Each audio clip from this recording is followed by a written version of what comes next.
pessoal, bom dia para vocês, feliz sábado, que Deus abençoe vocês daí e nós de cá, tá? Mais uma vez nós estamos aqui para fazer a recapitulação da lição da Escola Sabatina e é um prazer convidar vocês para estar aqui conosco nesse momento, tá bom? Então, para a gente iniciar aqui, a gente vai falar de assuntos muito importantes nesse momento, né? E para a gente iniciar, eu vou pedir o irmão Edmar aqui para fazer uma oração junto com a gente. Ora com a gente daí também. Oremos. Bondoso Pai, somos gratos ao Senhor porque o Senhor tem cuidado de nós. Nós estamos sentindo a Tua bondade, a Tua misericórdia. Tanto é que nessa manhã o Senhor nos acordou. Aqui nós estamos para juntos poder estudar a Tua palavra e depois, Senhor, colocá-las em prática na nossa vida. Abençoe cada um de nós, aqueles que estão nos assistindo também nesse momento, para que a Tua palavra possa alcançar o coração de cada um deles. Pedimos a Tua presença conosco por intermédio do Espírito Santo, por Jesus. Amém. Bom, oração feita, estudo permitido. Então, pessoal, a gente vai falar hoje sobre retribuindo, certo? Retribuindo. O verso para memorizar, ele tem fazendo uma frase muito importante. Olha o que ele vem falando aqui, ó. Então ouvi uma voz do céu dizendo: escreva, bem-aventurado os mortos, que desde agora morrem no Senhor. Sim, diz o Senhor, o Espírito, para que descansem das suas fadigas, pois as suas obras o acompanham. Olha que texto maravilhoso. Nós poderemos tirar muitas coisas aqui desse texto, né? Está lá em Apocalipse 14, verso 13. O que esse verso ele fala, é que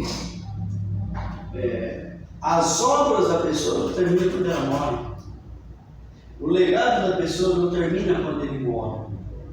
Apocalipse 13 diz que aquilo que nós fazemos em vida, ele vai beneficiar a mim e ele vai beneficiar aquelas pessoas que também estão ao meu redor. E esse legado que fica, diz aqui, ele vai continuar. Por quê? Porque as obras elas vão acompanhar. Riqueza você não vai ter mais. Então saúde você não vai ter mais. Vida você não vai ter mais, porque termina ali nessa cultura. Mas as obras acompanham. Veja, tem tantas pessoas que falam assim: olha, eu sigo o exemplo de tal pessoa que morreu. Por quê? Porque ele deixou um legado bom. O exemplo dele foi algo extraordinário. O exemplo dele me motivou hoje a seguir isso daí. Então, quer dizer, ele foi embora, mas ficou na memória das pessoas, né? Exatamente. Então essas obras, elas acompanham. E eu, assim, ó, eu amo, é o centro da lição dessa semana, porque a lição dessa semana está falando sobre posses, né? sobre herança, falando sobre riqueza. Então vai ser muito bom, foi muito bem colocado. É verdade, sem contar que o povo hoje em dia ele só quer lembrar só coisas boas, mas o que fica na mente gravado, as coisas ruins também, né? Verdade. E agora só que aqui nós estamos falando só de coisas boas, só de coisas que venham edificar o corpo de Cristo, Não é?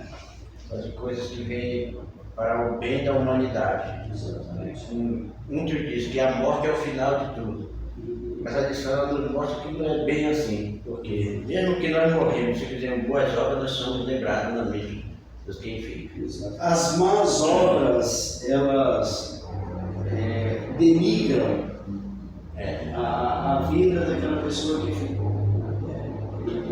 Então, nós temos que fazer tudo para deixar um legado que possa continuar mesmo depois da morte.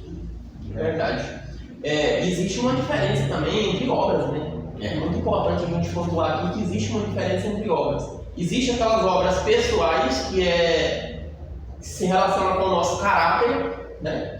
E existe aquelas obras espirituais que se relacionam você e Deus, você fazer a vontade de Deus, você ensinar o que Jesus ensinou para as pessoas, né? Ensinar a palavra de Deus às pessoas, isso é obras. E essas obras assim que você trabalha para o reino, é por elas que você vai ser recompensado, tá? Não pelas suas obras que você pratica como um ser humano separado, tá? Então nós devemos dividir esse tipo de obra, tá? Tem pessoas que acham que, eu vou ajudar o necessitado ali, eu vou ter uma pessoa que está com fome, eu vou lhe entregar uma cesta, que é para Deus me recompensar por isso. Não, as obras elas não serão recompensadas, a recompensa não será por essas obras, tá? Então, desde já nós temos que deixar isso aqui bem separado, né? É interessante que, veja só, ninguém vive nesse mundo isolado. Ninguém vive nesse mundo isolado. As minhas ações, elas atingem ou alcançam outras pessoas. Veja, se as minhas ações forem más, ela vai atingir alguém. Se as minhas ações são boas, ela vai alcançar alguém. Outra história atípica, né? O camarada estava dentro de uma canoa com 10 pessoas. Interessante essa história. E ele começou a fazer um furo embaixo da onde ele estava sentado na canoa. O pessoal foi ver e falou, calma aí, Ele falou, não gente, peraí, calma aí. Eu estou fazendo um furo aonde eu estou sentado, não é onde você está sentado. Só que aquilo que ele estava fazendo iria atingir todo mundo. Claro. Então o Apocalipse 14 fala sobre isso. As obras acompanham, podem ser obras boas e podem ser também obras más. Então para você que está assistindo, a nossa vida ela precisa ser muito bem planejada e pensada. Porque não pense você que se você faz algo, não, isso vai atingir só a mim, não. Alguém também vai ser atingido da sua vida. E Paulo fala, né, que nós vamos prestar conta pelas obras que nós praticamos pelo meio do corpo, né? Exato. E é engraçado, Dimar, porque a gente pensa que é só aquilo que é o externo que afeta as outras pessoas, mas não é. O que afeta os outros é quem sou. Quem eu sou afeta o outro. Com certeza. Né? Então, se eu sou mau caráter, egoísta, avarento, isso vai deixar um lastro de influência. As pessoas não conseguem ver com os olhos, não conseguem, na maioria das vezes, mensurar, né? Principalmente se o sujeito ele tiver educação, ele tiver cultura. Então, se for culto, educado, ele vai revestir esse mau caráter e esse egoísmo de uma roupagem bonita, né? Então, o consciente, os olhos não conseguem ver, perceber, mas o subconsciente nosso, ele consegue captar, e essa nódoa do egoísmo, né, ele fica presente para influenciando as pessoas. Tem um texto do livro Conselho aos Idosos, eu não vou me lembrar a página, mas é bem no finalzinho do livro ali, acho que no antepenúltimo capítulo, que Ellen White ela fala que uma pessoa insatisfeita e uma pessoa que acaricia o pecado, ele deixa uma influência envenenada por onde ele passa. Então olha só quanto que é sério isso, né? Olha só, eu acho que tem um ponto importante aqui também, nesse verso para memorizar, que a gente poderia extrair alguma coisa proveitosa daqui, ó. Na verdade, olha o que está falando aqui, né? Bem-aventurado. O anjo pede João que escreva bem-aventurado os mortos que desde agora descansam, né? Ou desde agora morrem no Senhor. Esse morrer no Senhor aqui, nós podemos falar um pouquinho disso aqui, né? Tem muitas pessoas achando que morrer no Senhor lá no final da sua vida você se arrepende do que fez e morre, né? Esse texto ele está falando o contrário. Para mim, o meu entendimento, ele está falando que você tem que morrer nas suas práticas corporais agora. Entende? Morrer no Senhor é agora, entregar a sua vida nas mãos do Senhor agora, não lá no final da sua vida. O texto, ele de fato ele é literal, né? Ele está falando bem-aventurado aqueles que dormem no Senhor. Tá certo, é isso mesmo. Só que o que você está falando aí é verdade, porque dormir no Senhor, descansar no Senhor, né? E aí tem muita gente que faz confusão com isso agora nesse aspecto aí, mas descansar no Senhor quer dizer, significa que você viveu uma vida pelo Senhor, né? E aí você pode aplicar o termo teológico nesse versículo. Se você aplica o termo teológico, aí expande, né, amigo? É por isso que Jesus é o fim do sofrimento, né? Porque quando você entrega a sua vida nos braços de Jesus, aquela vida de sofrimento, aquela vida passada de coisas que não agradavam a Deus que você fazia, elas deixam de existir. Então você passa a descansar no Senhor neste momento. Ou seja, viver sem Cristo é uma vida de sofrimento. Sim, né? exato. E outro. Desculpa, irmão. Pode ir lá. E outra coisa que a gente precisa abordar só nesse verso aí, rapidinho, é porque mais uma vez a Bíblia está dizendo que a morte é um sono. Mais uma vez a Bíblia está afirmando por meio de João agora que a morte é um sono. João é engraçado, quando ele escreveu a história de Lázaro, e ele foi o único evangelista que escreveu a ressurreição de Lázaro, quando você pega lá, Jesus também confirma essa ideia. Então João está reverberando o que Jesus falou. E Lázaro não morreu, ele está dormindo. Né? Por que a morte é um sono? Porque vai acordar. Quem fez as obras boas, para a vida eterna. Quem fez as obras más, para a morte eterna. Né? Então é isso. Muito bem. Bom, o rico insensato. O que nós podemos falar sobre o rico insensato? Será que eu devo se importar apenas com as minhas próprias necessidades, vamos dizer assim, né? Ou eu devo me preocupar com as necessidades das pessoas ao meu redor? Será que eu tenho que buscar recursos para suprir apenas a minha casa, a minha família, as minhas necessidades? Interessante, viu, o irmão Clamar, e vocês que estão aqui, Paulo do irmão Getúlio, e aqueles que nos assistem, que essa passagem da Bíblia, né, lá de Lucas 12, 16 até 21, essa parábola, ela é muito importante porque a gente precisa rever aqui algumas questões em cima dela. Primeiro, esse camarada era honesto? Era. Provavelmente. Ele conseguiu tudo de maneira honesta. Né? Ele era trabalhador? Muito. Era trabalhador, porque a Bíblia diz: olha, vai ter como a formiga ao preguiçoso. E o preguiçoso ele não consegue construir nada na vida, a não ser uma vida ociosa. Né? Ele não consegue construir patrimônio, nada. Qual que é o grande problema desse homem aqui? Veja, ele havia trabalhado. Outro ponto também importante que eu quero ressaltar aqui é que as bênçãos de Deus foram muito grandes sobre ele. Muito grande. Porque ele olhou para ele e falou assim: olha, eu nunca consegui ajuntar tanto tesouro, tanto mantimento, tanto cereal como eu consegui agora. Então aquilo ali foi uma bênção extrema de Deus. Então Deus derramou bênção sobre ele demais. Qual foi o seu grande problema? Bom, já que agora eu estou enriquecido, eu vou pegar isso daí e vou usar. E ele usou aqui um punhado de eu. Então eu vou pegar esses recursos que Deus me deu. Aliás, é tão interessante ele notar isso aqui, que veja só, a riqueza do mundo muda? Não muda. Ela só troca de dono. Você está entendendo? A riqueza continua a mesma. Ela só troca de dono. Por quê? Porque veja só, quando a pessoa trabalha, ela trabalha, consegue um grande patrimônio e ela morre, para quem que fica o patrimônio?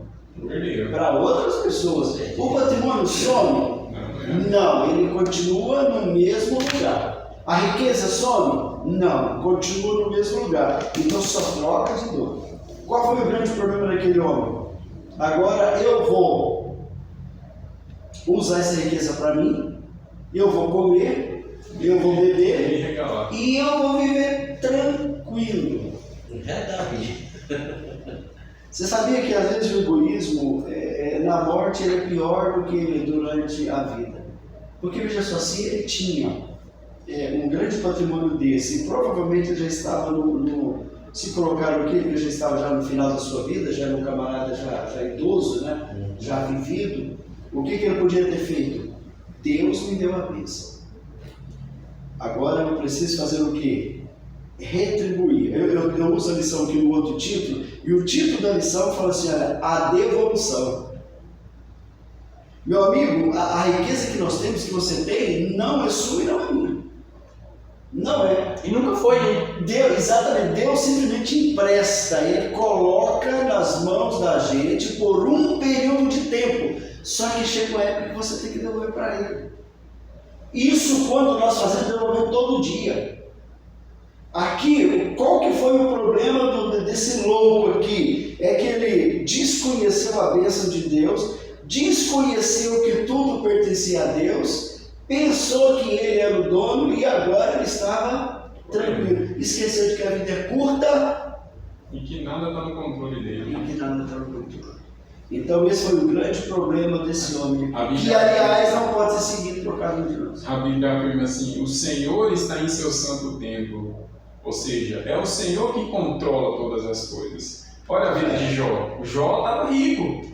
Era o mais rico do Oriente. De repente não tinha mais nada. Então ali também ensina pra gente que a vida não está sob o nosso controle, né? Isso não pertence a gente. Esse é o papel de Deus. O que a gente deve fazer é estar na presença de Deus, nas mãos de Deus, e deixar Ele conduzir tudo, né? E não fazer isso que esse rico aí fez, né? Agora, Paulo, interessante, complementando isso que você está falando, veja só. Às vezes alguém pode estar assistindo e fala assim: ah, mas eu não tenho riqueza nenhuma. Eu não tenho nenhuma riqueza. O que o verso diz? O verso vai nos dizer. Se você não tem riqueza, você tem um legado que você pode deixar. Você entendeu? Você pode ensinar alguém com a sua bondade, com a sua fidelidade. Isso aí é um legado que vai ficar para a eternidade. Sim. Entendeu?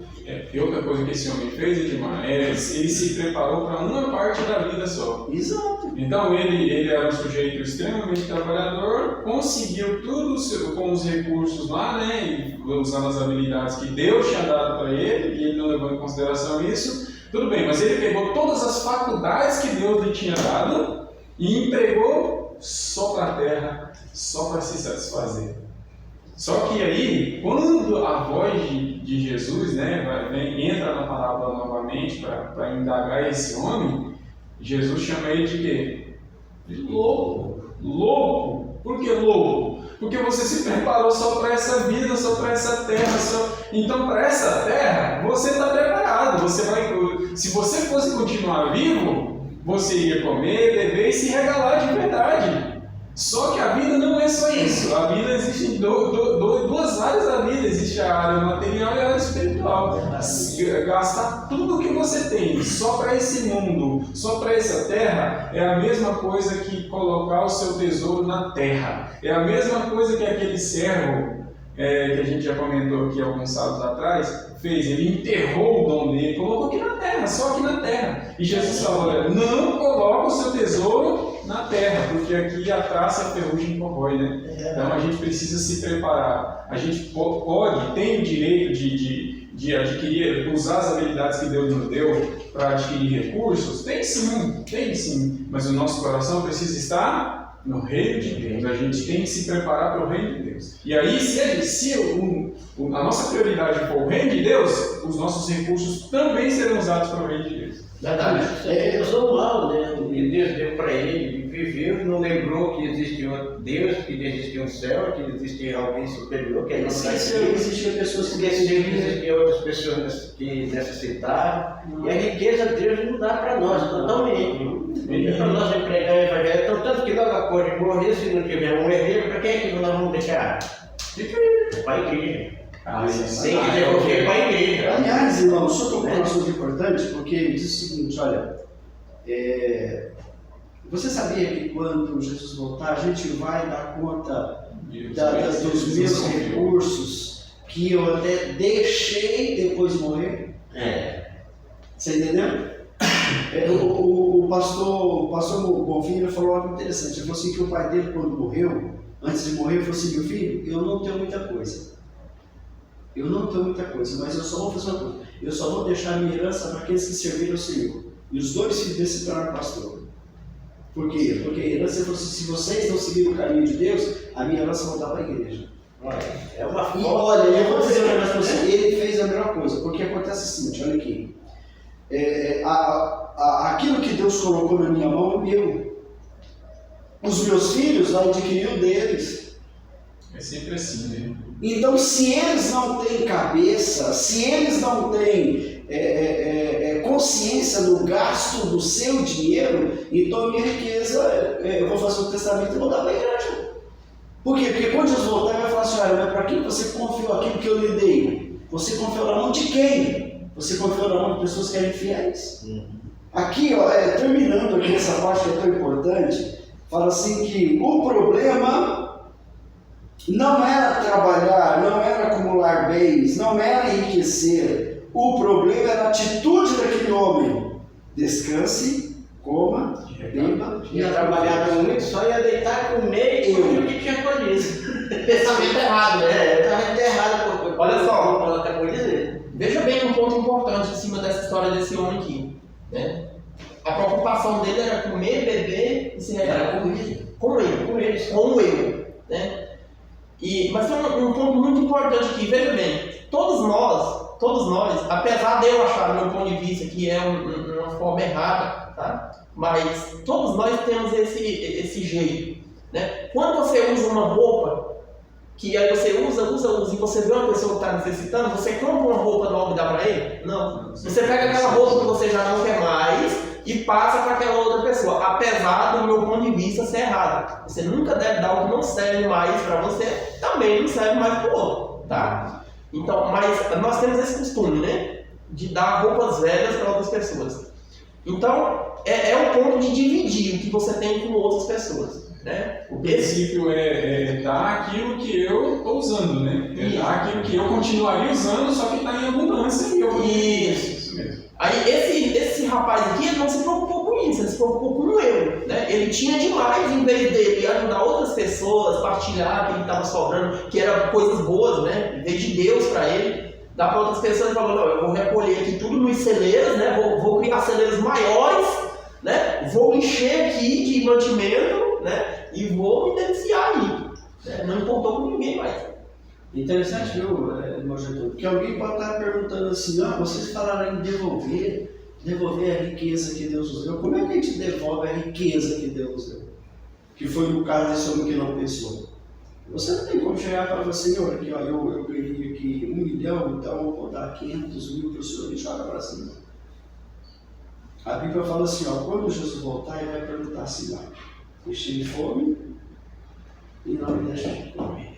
Eu estive com sede e não me deixa de beber. Eu estive nu e eu estava preso. Então, como é que nós devolvemos aquilo que Deus nos dá? Fazendo atos sociais. Verdade. Trabalhando em prol daquelas pessoas que precisam, que necessitam. Devolvendo a Deus os dízimos e a oferta. Exato. É dessa forma que é um bom administrador. E olha, Deus só coloca recurso na minha mão que eu consigo administrar.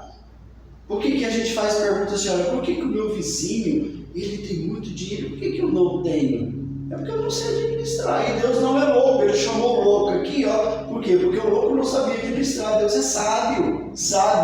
Então ele não vai colocar algo na minha mão que seja para minha própria destruição. A não ser que você esteja fora de Deus, longe de Deus. Exato. Porque aí a pior desgraça que pode te acontecer é Deus te entregar o seu próprio coração. Porque aí você sai igual um louco para adquirir recursos. A Bíblia diz que quem procura acha, quem bate a porta vai ser aberta, né? Então ele vai ter aquilo que ele está querendo. Nossa, Só que é uma maldição, né? Só que é maldição, não é bênção, né? Tem um ponto muito importante da lição aqui que eu não estou achando, mas eu acredito que vocês vão lembrar, que fala assim, ensina quando nós formos pedir a Deus, pedir que não nos tornemos milionários e nem pobres, mas nos dê o que precisamos. Eu acho que é Provérbios 27, Provérbios 30, versículo 8. 30, 25, 38. Pois é. Então, a própria palavra de Deus, ela está nos ensinando, né, que nós não precisamos ser milionários para viver bem. Ele até diz assim, olha, não deixa eu ter muito para mim não me esquecer do Senhor. Tá vendo que Não deixa eu ter pouco para mim não passar pela minha cabeça de querer roubar. Mas me deu o necessário. Me deu o necessário. Olha só para você ver que lição importante é essa. Parte segunda, irmão, Pode. não levamos nada para o túmulo. Tem um ditado, né, popular que diz que caixão não pega muito, né? Fizeram uma pergunta para a Billy Graham, ela está aqui no nosso guia de estudos, né, na Santa Escola Sabatina, e a pergunta que fizeram para a Billy Graham foi assim, olha, o que mais havia de surpreendido na vida dele? Agora que ele era uma pessoa idosa.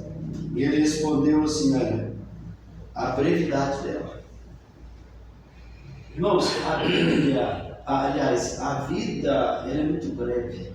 Sabe por que a vida é breve? Porque eu tinha um tio que, assim, ó, é o que eu mais gostava. A gente tinha uma intimidade muito grande, pescar juntos, papapá. E ele morreu já tem mais ou menos acho que uns 10 anos que ele morreu. Você sabe o que eu fico pensando? Eu fico imaginando assim, olha, como é que passou tão rápido? Como que foi? Há poucos dias ele estava junto, era criança, e agora ele deixou de existir, acabou. Foi muito rápido. Então Billy Graham, ele foi assim, muito sábio ao ele dizer essas palavras. Agora, interessante quando existe esse ditado, né, que fala que o caixão não tem gaveta, existem duas máximas. Ou eu invisto os meus recursos no celeiro celestial, ou eu coloco ele nas mãos de Satanás. Dos dois, hein? Não tem meio termo. Não tem meio termo. Ou Satanás vai se apossar daquilo que Deus te deu, né, para você administrar, ou é o Senhor. E é aí que entra a nossa precaução. Exatamente. Devemos ser precavidos. Se Deus te deu bênçãos materiais, né? Primeiro, se você entende que isso vem dos seus próprios braços, da sua própria força, da sua própria inteligência, a Bíblia te chama de louco, infelizmente, de louca, né? Não tem outra coisa para te descrever a não ser isso. E é loucura você achar que veio de você. Não é. Isso é dom de Deus, é misericórdia de Deus para com você. Seja agradecido.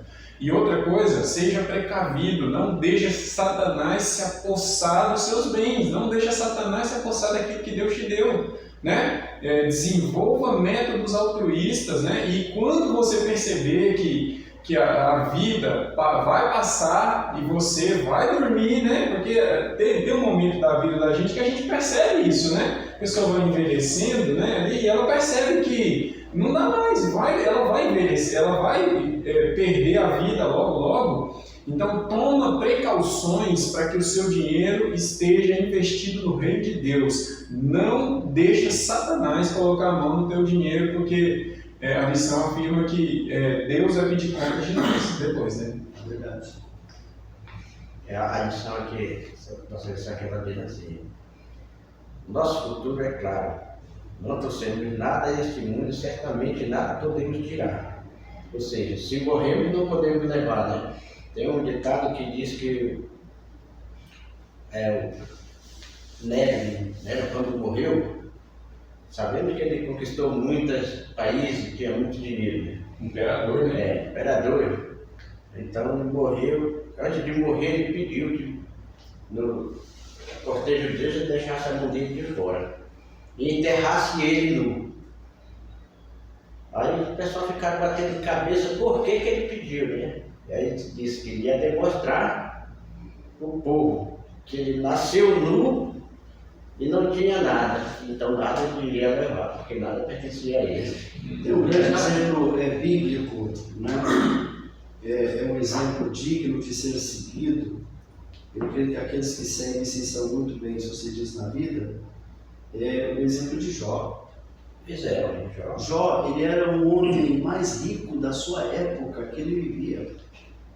Ele era o mais rico. Não tinha ninguém mais rico que ele naquela época, né? Ele era até top. E quando Deus então fez uma prova, né? Uma prova que o próprio Satanás pediu para que Deus fizesse. Esse camarada aí, você sabe por que ele é bom assim? É porque o senhor cerca ele de riqueza. Só que acontece o seguinte: quando a gente vê uma pessoa, você só vê o exterior e Deus vê o coração.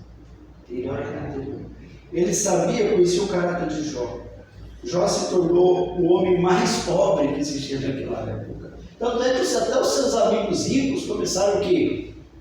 O que está acontecendo, amigo? E aí, outro ponto importante também, que Jó, quando ele chega nesse estado, ele não perde a sua consciência de que Deus está presente na vida dele. Integridade, né? A integridade, exato. A palavra certa, integridade. A mulher dele fala assim: amaldiçoa esse Deus. Qual é o caráter da mulher dele? Interesseira.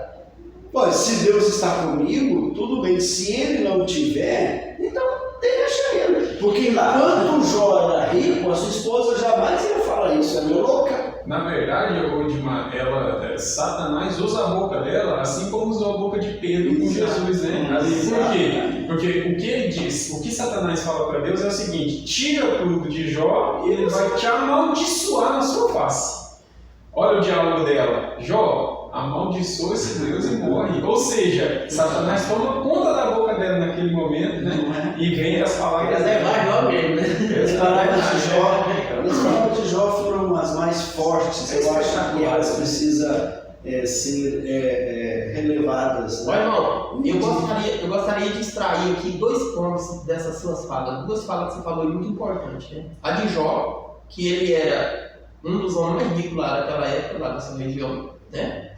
E que ele também se tornou o mais pobre. Isso mostra para mim e para você que nós não devemos nos apegar a riquezas, ou seja, querer alcançar patamares incríveis, né? Com a certeza, isso aqui é meu. Olha o que aconteceu com Jó, é bíblico, né? Jó, ele era o homem mais rico e se tornou o homem mais pobre. Então, se você está lá em cima hoje, você nunca esqueça que você também pode cair de repente. Tá? Então, por isso que você tem que praticar boas obras. Outro ponto muito importante que eu gostaria de extrair aqui, é na questão do não levar. Existe um ditado popular que fala: a pessoa quando morre, a única coisa que leva é terra na cara. Só que isso é um dizer que não é bíblico. Agora, olha o que é bíblico aqui. Apocalipse 14, nós acabamos de ver aqui que o que te acompanha são as suas obras. Você entendeu? Então, você leva alguma coisa quando você morre. E o que você leva? As suas obras, o seu legado. Interessante também, que a única coisa que nós vamos levar dessa vida para o céu será o caráter. E o caráter não é que ela reforça, é um caráter bem formado. Porque se ele tiver mais ou menos formado, não tem problema. Provavelmente você não Deus assim, ele aceita 100%, 99,9% para ele no céu. E esse caráter que você está falando aí, irmão, só para o pessoal aqui entender, ele começa quando? Ele começa agora ou ele começa quando Jesus vier? Eu acho que o caráter ele começa quando a criança ela começa a entender algo na vida. O seu pai começa. Exato. Na era patriarcal, a Bíblia diz assim: olha, instrui o menino andando, sentado, deitado. O que é isso? Formar o caráter dele. Formar o caráter. Moisés, o caráter dele foi formado até os 12 anos de idade. Aos 12 anos de idade ele foi para a corte. Foi formado. E em um determinado momento o inimigo começou a passar da vida dele. Ele pensou que era um Deus. Deus teve que intervir. Então o caráter ele é formado até os 7 anos de idade. Depois dessa época, você vai trabalhar ele, você vai lapidar ele. Isso tudo nas mãos. Tá, pra gente não sair fora da lição aqui, eu quero explicar para você que está aí do outro lado por que eu fiz essa pergunta pro irmão. Porque existem muitas pessoas me ensinando que quando Jesus voltar, ele vai limpar você. Entende? Ele vai te dar recompensa quando ele voltar.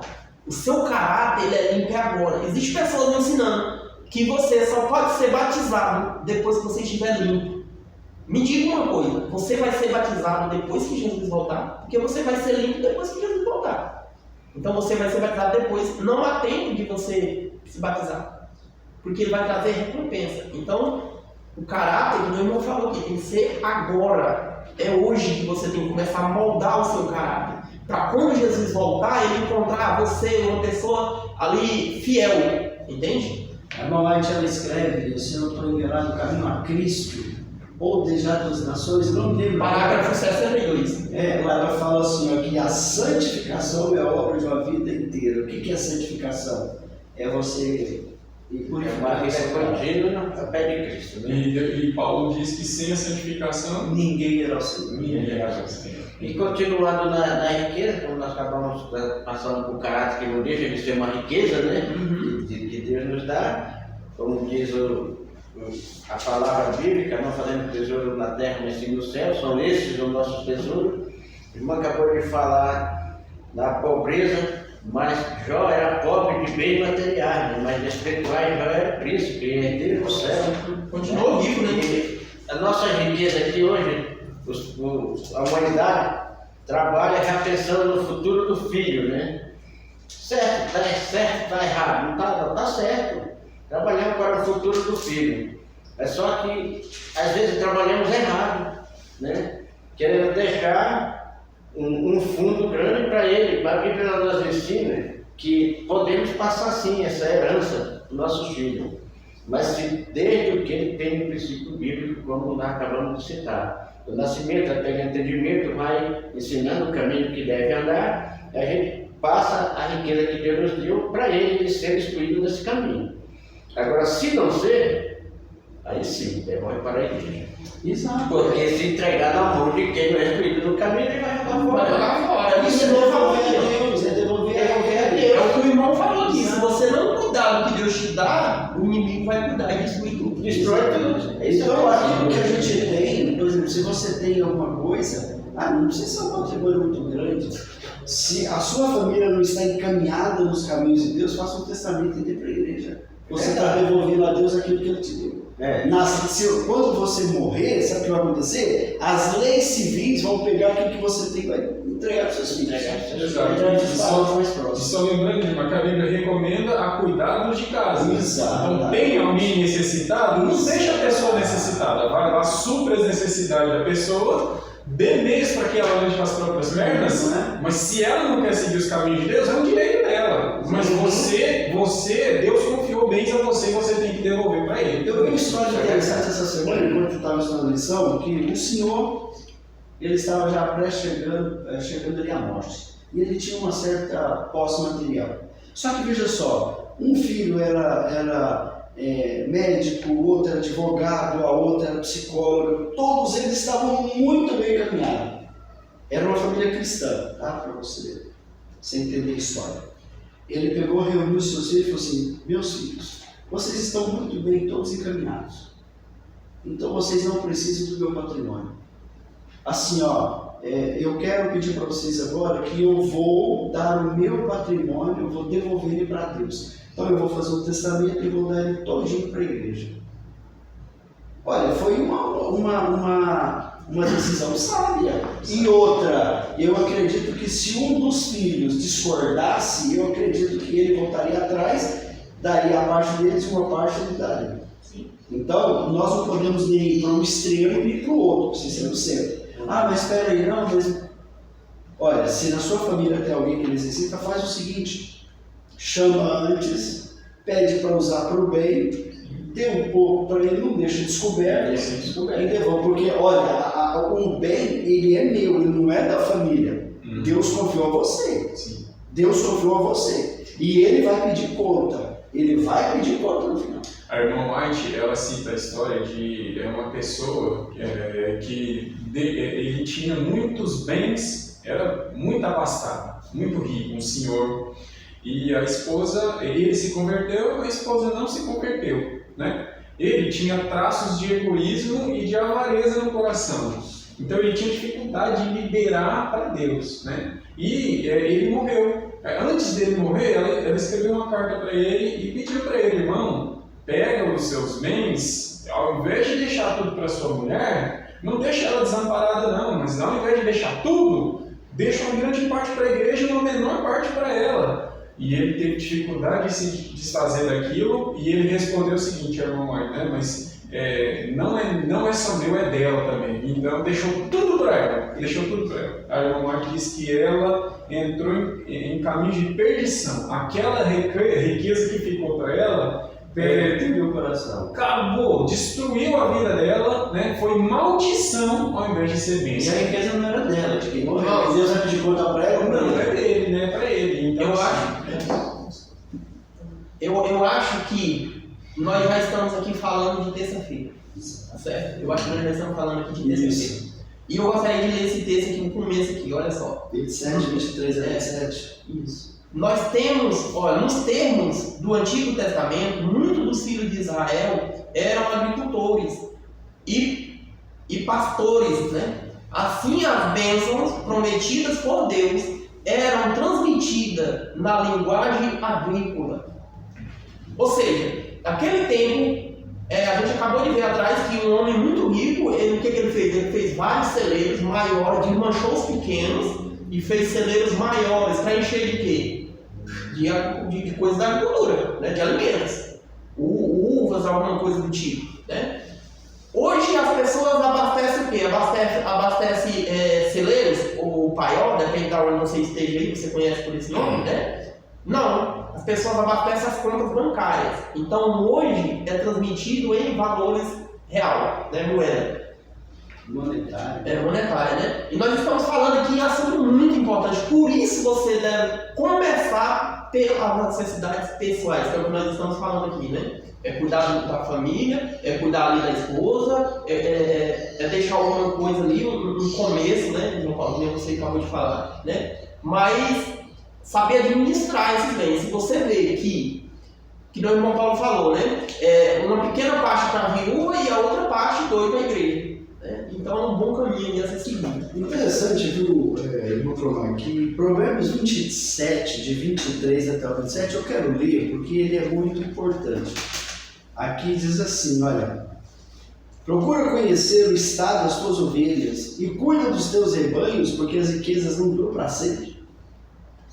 Nem a coroa de geração em geração. Quando removido o feno, aparecem os renovos, e se recolhe as ervas dos montes. Então os cordeiros te darão as vestes, os bodes, o preço do campo, e as cabras, leite em abundância para o teu alimento, para o alimento da tua casa e para o alimento das tuas servas. O que esse verso quer dizer? Em vida, eu tenho que usufruir daquilo que eu trabalho. Está entendendo? Só que eu não posso, a Bíblia diz assim, olha, você vai tirar o leite das cabras para você vai tirar o pelo das cabras para você, porque isso aqui está usando termos lá de Israel, hoje poder colocar assim, o teu salário, a tua aposentadoria, sei lá, o teu dinheiro que você recebe, sabe? Pega uma parte e usa para você, pega outra parte e usa para as pessoas que estão necessitadas. Porque tem gente que sabe o que acontece? Vive uma vida inteira só ganhando, só acumulando e esquece daquelas pessoas que estão ao seu redor. Só eu. Quando é no final da sua vida, quando ele já está num leito de morte, ele fala, olha, dê isso para quem necessita. Você acha que isso... A Bíblia está dizendo o seguinte, olha, usa porque você tem que usufruir daquilo que você ganha, mas olhe ao seu redor. Olhe aquelas pessoas que necessitam, porque estender a mão é a coisa mais difícil que tem no mundo. Então o ditado que fala assim, você precisa fazer aos outros esperando que eles façam o mesmo por você. Esperando. Estender a mão é a coisa que mais dói, né? Não é? A mão no bolso para... Então veja só, Só que tem espírito divino mesmo para fazer isso. Exato, eu acredito que assim, olha, então a nossa vida hoje, você vive, trabalha, ganha o teu sustento, usa com você, divide com quem está precisando, divide. Eu vou contar aqui uma história, eu estava relutando em contar, mas eu vou contar. Não é para envaidecer, nem para dizer que eu sou bom. Esses dias nós havíamos saído, né, e estava num restaurante ali, comendo, e chegou um rapaz na cadeira de roda. Eu vou dizer um negócio para você, o meu coração cortou com aquela sinceridade, eu fiquei... Ele chegou, ele passou por uma mesa e eu estava acompanhando ele. Ele passou por uma mesa, o pessoal comendo, mas nem deu as mínimas. Ele passou por outro lugar, o pessoal comendo, olha, parece que ele estava isolado, sozinho.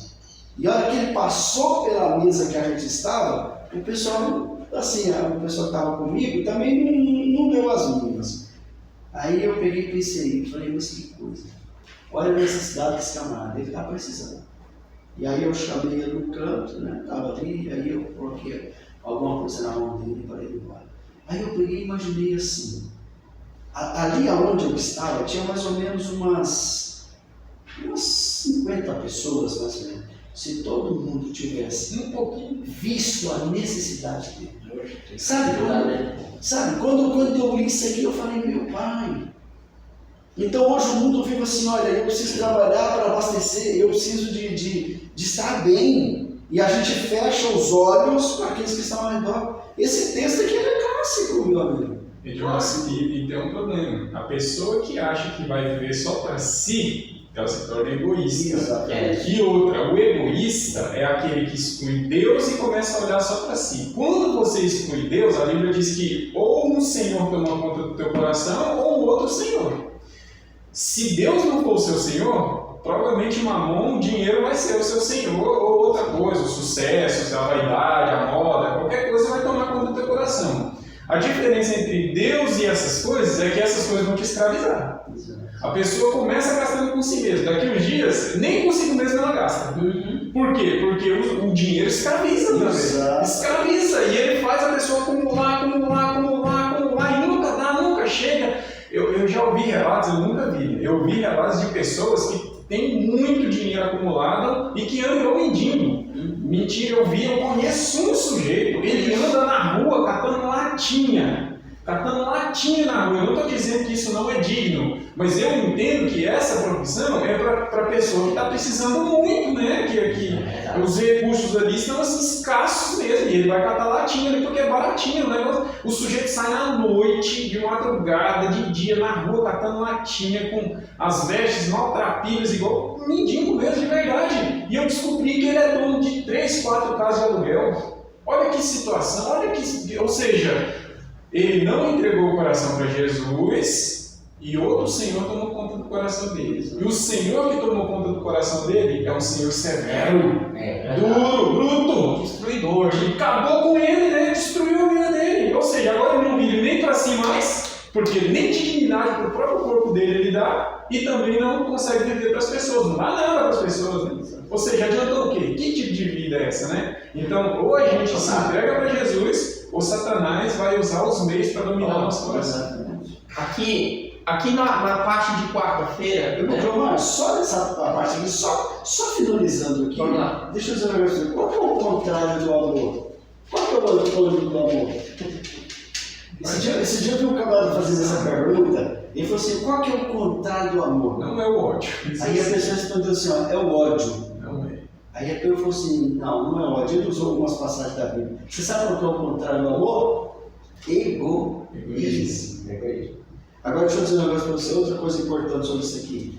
O dinheiro, ele pode ser duas coisas na vida. Ele pode ser servo ou senhor. Se o dinheiro for senhor, meu amigo, você é a pessoa mais infeliz que o mundo tem. Se o dinheiro for o senhor, se o dinheiro for o servo, meu amigo, que bênção, que bênção. Que bênção quando o dinheiro é servo na minha vida. Por quê? Porque ele me serve. De servos mesmo. Exatamente. Agora, quando ele é senhor, ele toma conta da minha vida e aí eu fico servo. Calma. Entendeu? Então é importante isso. Olha só, aqui na parte de quarta-feira eu anotei algumas coisas aqui, ó. Caridade no leito de morte, né? Então eu anotei algumas coisas aqui, ó. Não nos apegamos a finanças, tá? 1 Timóteo 6,17. Se você quiser continuar aí. Fala sobre o orgulho também, né? Lá em 1 Timóteo fala sobre o orgulho. O que é o orgulho? Rapaz, o orgulho olha, sinceridade, é assim, tão asqueroso, né? O orgulho não tem definição para essa palavra de orgulho, de egoísmo. Não tem, porque é a maldade que o mundo traz. Isso vai no coração da pessoa que quem planta isso é o diabo. É o inimigo das nossas almas. Sabe por quê? Porque o inimigo quer que a pessoa seja destruída. Como é que ele quer ser destruído? Voltando bem? Não, coloca o mal. Entendeu? O orgulho, meu pai. Olha só, outra coisa importante aqui, ó. 2 Coríntios 4,18, tá? O reino do dinheiro passa. Nunca esqueça disso. O reino do dinheiro passa. Tá? Interessante que ela fala que, em vez de você colocar a sua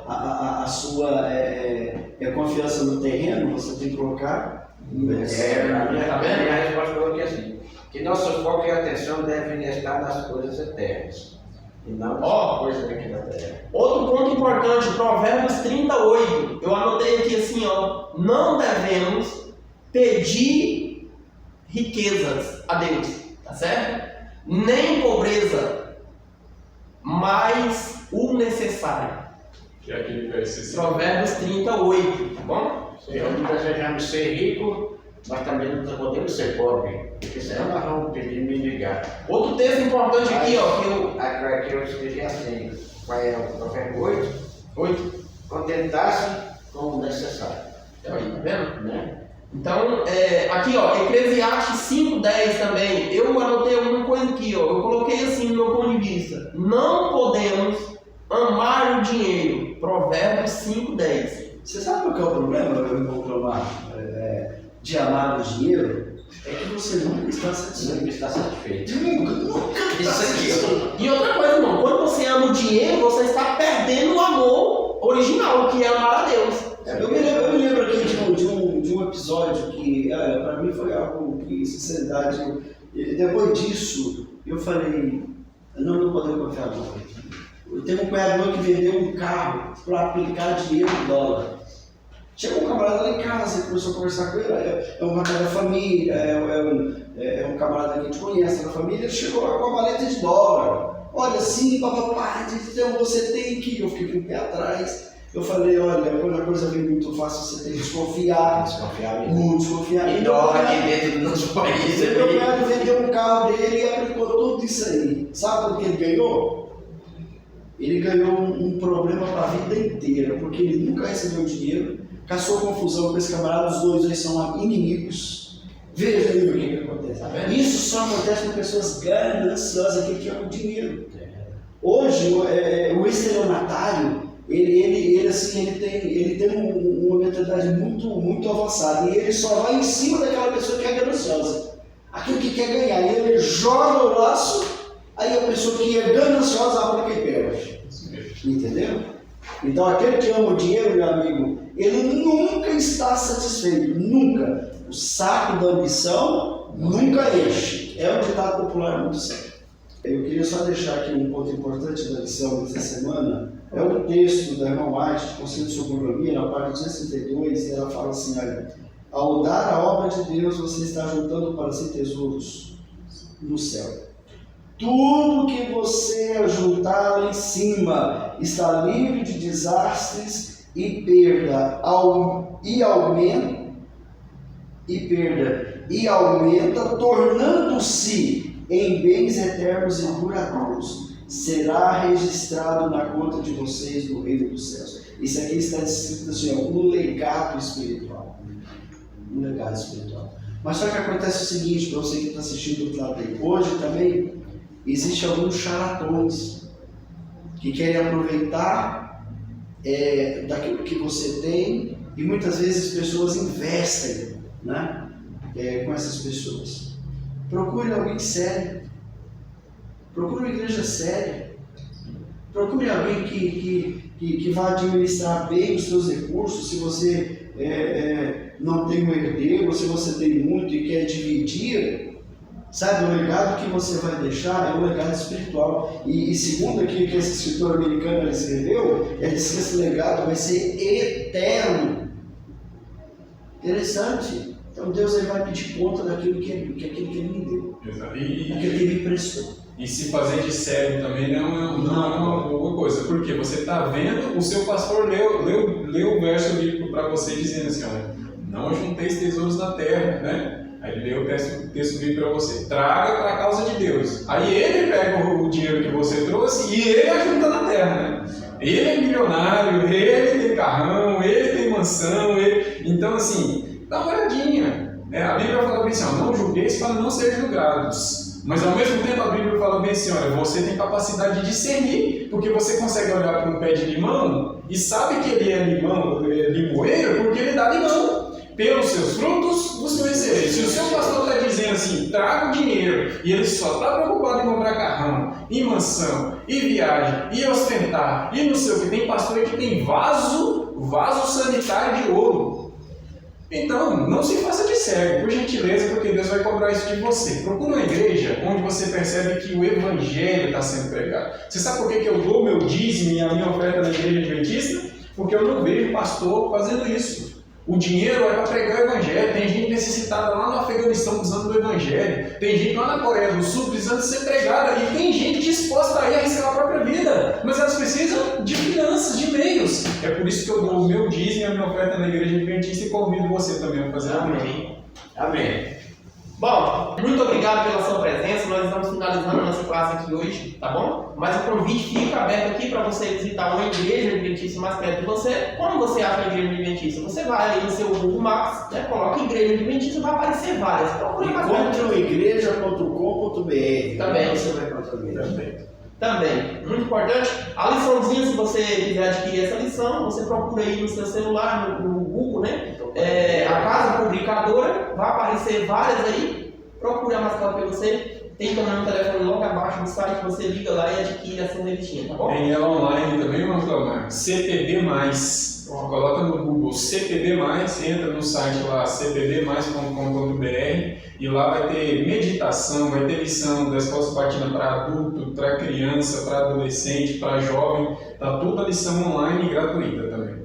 Então é isso aí. Ou então você vai fazer o seguinte, vai ficar mais fácil em você. Abaixa para procurar aí no Google Maps, tá? A igreja adventista, vai numa igreja adventista. Os irmãos estão aqui na igreja, vão te receber muito bem, vão te auxiliar no que você precisa. Até mesmo te dar um estudo se você necessitar. E claro que nós necessitamos de estudos bíblicos. Bom, então muito obrigado e até o próximo sábado, se Deus quiser. Amém. Amém. Irmãos, vamos terminar com uma oração para a gente poder se despedir, tudo bem? Não, Paulo? Oremos. Pai querido, nesse momento a nossa gratidão ao Senhor, porque o Senhor não nos deixou em escuridão.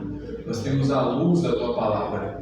E o Senhor não nos entregou a outros senhores. Outros senhores são carrascos, são tiranos, são perversos. O dinheiro, a moda, enfim, Satanás, ele é perverso e o Senhor não nos entregou nas mãos dele.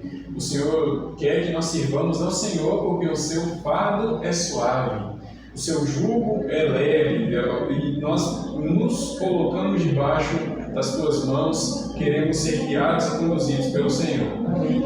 Que o Senhor Deus exclua do nosso coração todo egoísmo em nome de Jesus. Amém. Você vai dedicar a oração do Paulo, porque